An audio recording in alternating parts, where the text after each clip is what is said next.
got the PTO clutch pack on the bench, and when I bought this tractor, this was all open up and just in boxes and tins and things, and I've assembled it now just to give you a look at what it should look like and the process of pulling it apart. So you'll notice we have a big internal circlip here, and this would have been on the main shaft,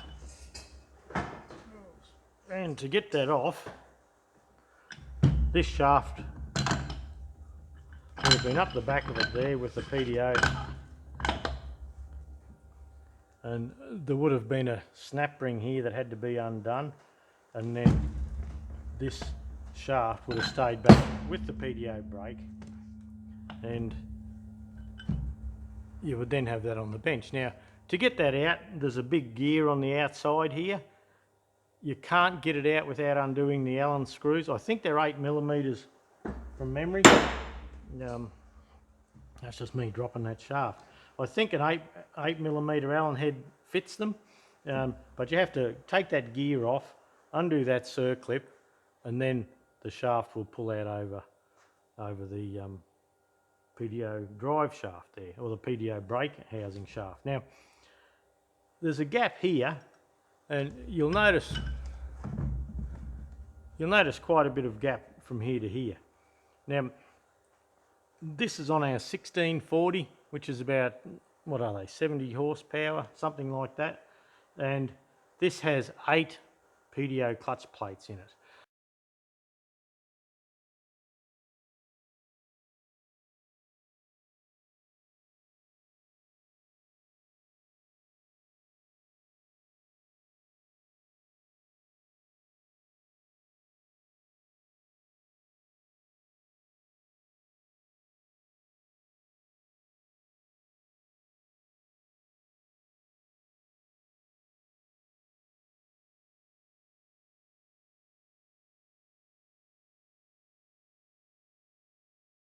Now,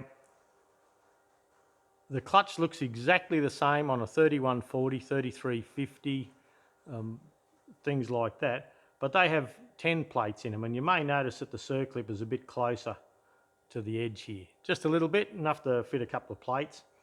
So if your housing buggers up here and you want to put the heavy duty big banger in, I don't think you're going to have any trouble at all. You just have to find this housing. The housings all have casting numbers on them, and what's this one, L38025, I think.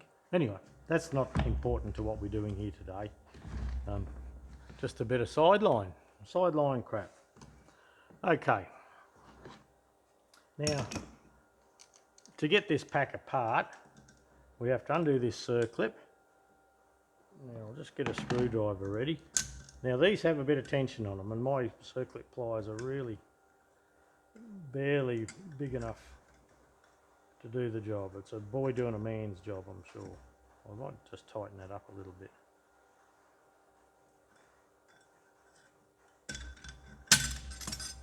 And there's the circlip out. You just have a look at the circlip and make sure it's not worn, not cracked, not little hairline crack through it or anything like that. That looks okay. Now on this tractor, you know I don't know anything about it apart from I bought it in parts that no one reckoned they could put together, so I challenge accepted. So, okay, we'll pop the circlip over there. Now, this drum here, it'll pull most of the clutch plates out with it, and there's one still inside. And the reason it doesn't come out is because it hasn't got a internally splined plate there. So we have one plate that sits there on the piston. This alloy piece here is the piston. So you can see it'll have a worn side here, and there's no wear there. You can just see it's quite dull from the PTO piston pushing against it, where this side's quite a bit shinier from the plate slipping. So, as I said, there's 8 plates in this one, and I just popped this together so you could see the process of pulling it apart. Now this top plate, this is the bottom one, all the other ones are the same size as this, except for the top one. Now the top one under the circlip, it's a fat one. Now, in our case, I'll just tidy this up a little bit.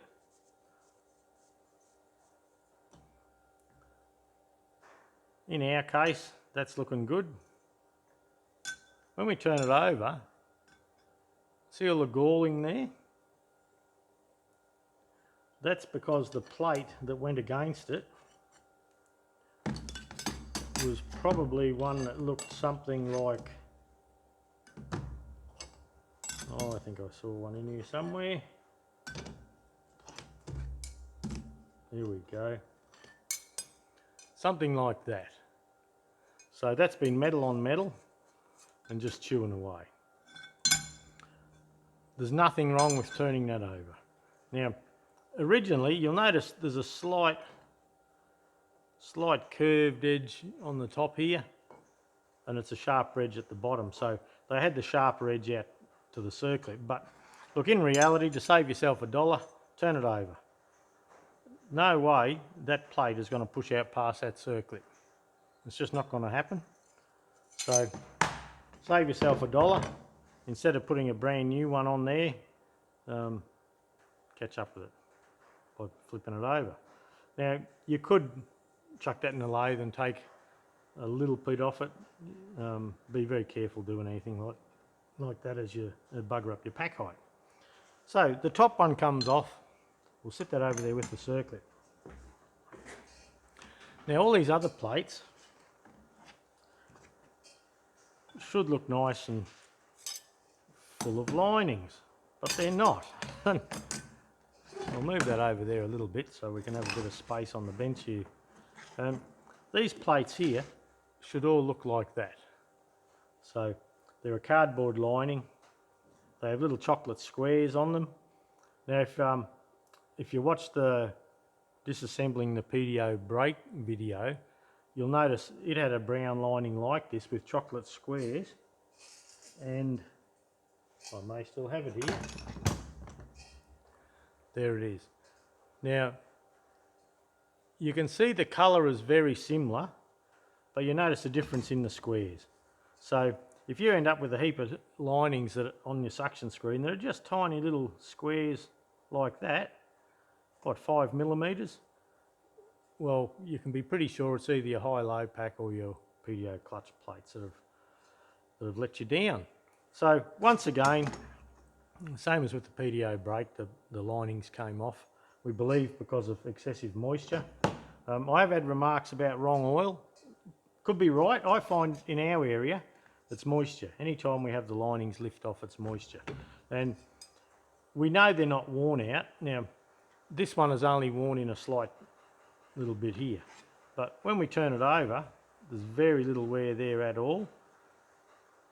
As in the plate, you can still see the marks where the glue was. This one, the lining fell off a while ago and they kept going. That's the surface that you get left with when the lining comes off because the glue's let go. It's a matte finish almost, not smooth at all. But yeah, so these started off, I think they were 1.2mm thick, something like that. You can get different plates now. We'll have a look at what we put back in. We can buy sprayed metal plates now. Now the sprayed metal plates, they cannot let go. They're a far better idea really. But if I got some of these fibrous ones in stock, these probably lasted many years. Now, also any clutch plate, I often run my finger over the edge and you can see these little pieces of lining that have come off. Where are we? There. So that lining's just letting go everywhere. They shouldn't do that just with that's not a lot of finger pressure, just a little bit of finger pressure. So the glue's letting go on all the linings. These plates, you can see that's galling in here. I want to clean that up a little bit, you may see it better.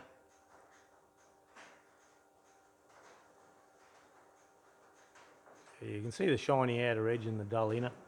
So that's buggered. Yet the other side's nice. I suppose if you wanted to sit there and lap and muck around, you could. Look, they're not Deere. You don't want to be splitting your tractor again. These parts aren't all that expensive. So I was just shifting my phone. I had the phone where I'm recording the sound just over in the corner there. So anyway, I've just shifted it. So we have our clutch plates.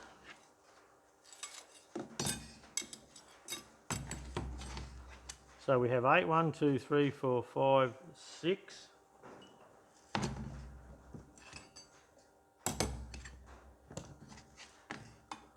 2, 3, 4, 5, 6, 7. I probably just didn't put one in when I was putting it back together to show you. But it did have 8 plates this. But make sure you count the plates. The higher horsepower tractors have the same setup but just more plates. So I'll put them over the back. These steel ones, we have to replace quite a few of them. Yeah, you can mix and match, like you can put new ones with old ones as long as there's no worn. Like that one there, it'd certainly be usable again. There's no galling, it's smooth. We also have a look that the plates are straight, as in no dishing, no belling if they're belled in the bin. So 1, 2, 3, 4, 5, 6, 7. Yeah, there should be 8 of each, I believe. But it was all pulled apart, so. And once again, these here, you have a look that they're not belled. If they're belled, they're in the bin. You have a look that they're not hammered out in here. The high-low ones seem to get hammered out more than the PTO ones. This drum, now this is the drum, oh sorry, getting my foot out of the way and giving you a kick. This drum that sits over the top of the spring, that connects to the main shaft, and also the internally splined clutch plates go onto there, and then when the pack locks up it rotates as a whole unit. Then when the pressure goes off, these plates just turn within the drum. So it's okay, we'll get rid of that, put that out of the way. It looks good. I suppose, what do you look for here? You look for where up and down here that the plates can catch in. If they can catch in it, it's buggered. Well, look, it's not. I'm telling you bullshit. If they're marked a little bit and you're concerned, and there's plenty of meat there, there's nothing wrong with filing them or getting a little die grinder and just taking the burrs off. And the end result that you're looking for is that that plate will slide back and forth beautifully on there. So you can work with this a little bit. Yeah, just because there's a mark there, don't necessarily throw it out.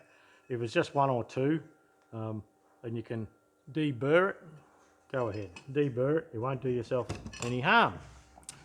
Okay, now to the PTO clutch piston, drum and piston.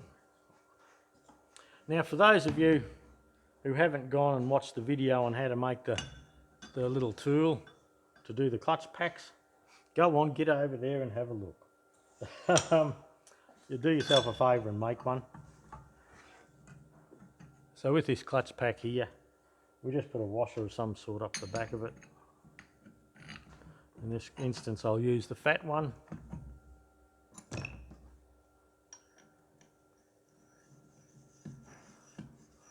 I'll try and put a little card at the end of this video on where to make this tool. I'm just learning to use cards. I'm alright doing this tractor stuff, but this bloody internet, I'm learning an awful lot. So we'll try and hold that central, try and hold this central, do him up. So you can see where that is, it's fairly central, pushing on the binder here. Now I believe this binder here is to catch oil, so I think anyway.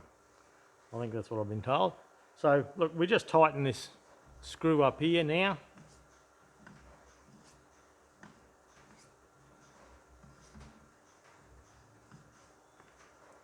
And what we've done, we've compressed the spring and we've given ourselves access to this snap ring in here. So you can see the snap ring ends just there. So we can now pop that off. take him out of the way, put him aside, undo the nut here. Now sometimes as the tension comes off, this little tin shield here or retainer gets caught in the groove that the snap ring was in. Just be aware of that. If it comes loose on the nut here a bit quicker than you think it should, see mine has there, now it's just released.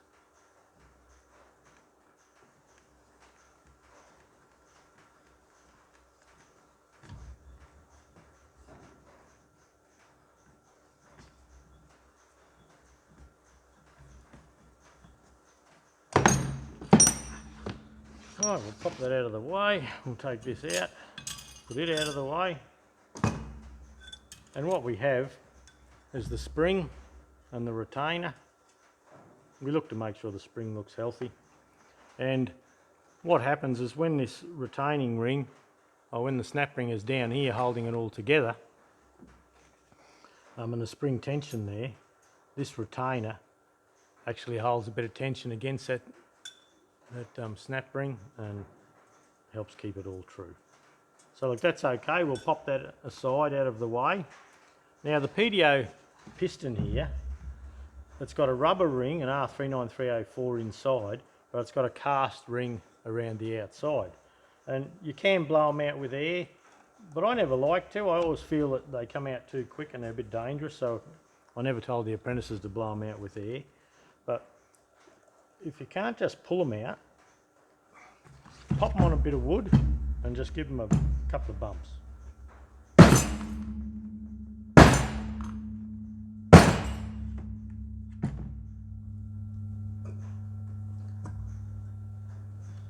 And up you come.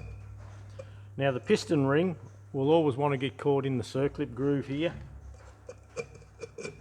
That's just what they do to you, these piston rings. So if you have a little screwdriver there, you can actually help it up past.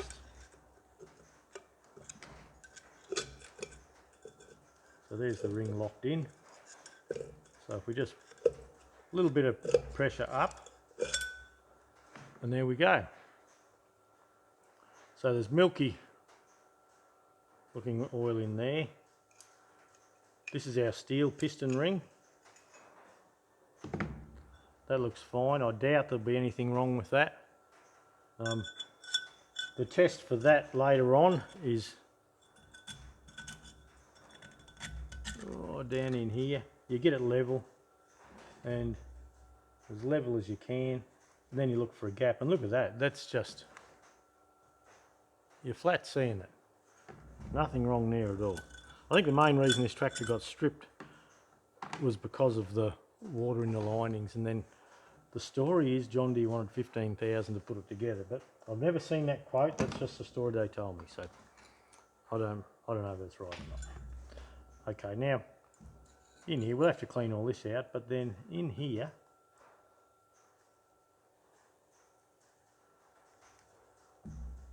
always remember the I think it's R39304, this number here, and that's a little rubber to seal between there and the piston here. So when the piston pushes out and locks up, that keeps the oil pressure from leaking away, as does this piston ring.